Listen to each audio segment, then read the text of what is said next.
binara ni Jessie Mendiola ang bashers na tinarget ang anak nila ni Luis Manzano na si Baby Peanut. Paano ba naman kasi walang pakundangan ito sa paglait at sinabihan parang pang 80 years old na ang eyebags nito. Kaloka, dinabay pa talaga ang baby. Pero oo naman bilang kasi isang ito, diba?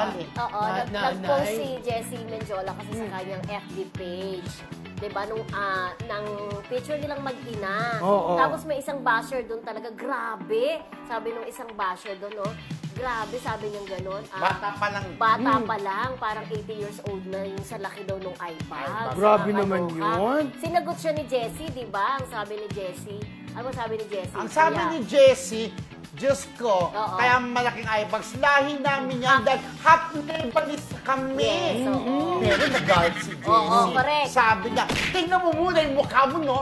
Tingnan mo muna sa salamin. Tingnan mo, yung mukha mo sa salamin. Salamin, ganon. Diba? Alam mo, nagbabasa ako ng comment, maluloka kayo mamaya, babasahin niya. Kaya sabi, tama nga naman, ang mga baby, huwag po yan nilalay. Huwag yung baby shaming, ang parang yung body shaming. Ako, binabody shaming ako. Girl, Oo, diba? lagi kasi may mga bashers tayo sa na sinasabing kalbo ka, ganon. Ako, pag nakakita ko ng baby, talagang nagkakitan ako. Gusto ko talaga siya.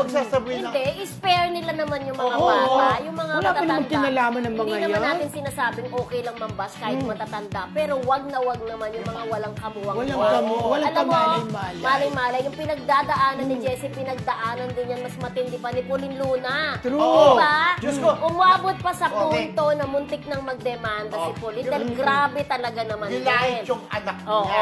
Pero di ba sinabihan siya, nandun kami minsan na bago yung magdidemanda siya, nandun kami minsan sa bahay ni Pauline Luna. Kasi close kami sa nanay. Nandun talaga nilalait yung anak niya. Gusto niya nang sagutin ni Pauline. Sabi niya, magdidemanda ako. Sabi, wag na. Hanggang umabot na nga sa punto na after nung galing kami sa bahay nila Pauline Luna, nung dumang mga araw pa, talagang nilalait pa rin si, ano yung anak nila? Si Tali. Si Talia. Tali.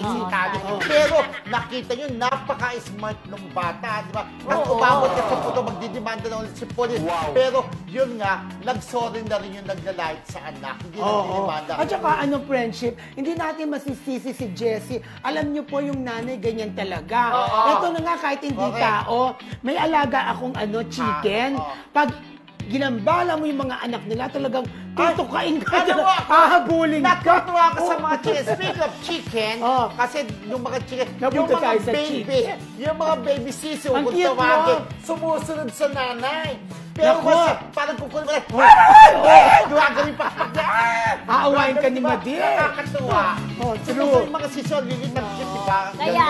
Kaya, diba, yung mga bashers naman, yung nga sabi ni Jessie, kung sino pa yung nanlalait, diba, parang pag tinignan mo naman yung profile pic, parang ganon, di ba? Parang nasa concert ni Chaka Khan, di ba? Anyways, hello po again sa lahat ng mga Kimpaw na nanonood, sa mga Katdeg, sa mga Aldat, sa Maricelian, Bilmanians, Sharonians, Noranias, at Kerowen Ebora, Mami Amores, hello po, Carmen Doladas, Luisa Chua, Pia L, It's me, Miming, Marcelita ng UK, si Dayan Labahata, Tita Carol, si Lorna Anselmo, sa inyo lahat na nagmamahal sa amin sa show namin, Marisol Academy. Kaya ihabol ko lang ito ang saktong sinabi ni Jessie dun sa buzzer, ha?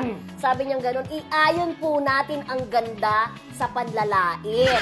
Tingnan niyo po muna ang sarili niyo sa salamin. Saktong sinabi niya. Meron kung manlalait. Tingnan mo muna kung maganda ka. Maganda ka ba? Sabi niya si Jessie, ang ganda-ganda. Ay, oo naman. Ang ganda ni Peanut. Parang di ba? Baby Parang Rossi, may kasabihan na, before you can do something, you have to be something. Parang gano'n. Tama. Kailangan maging something.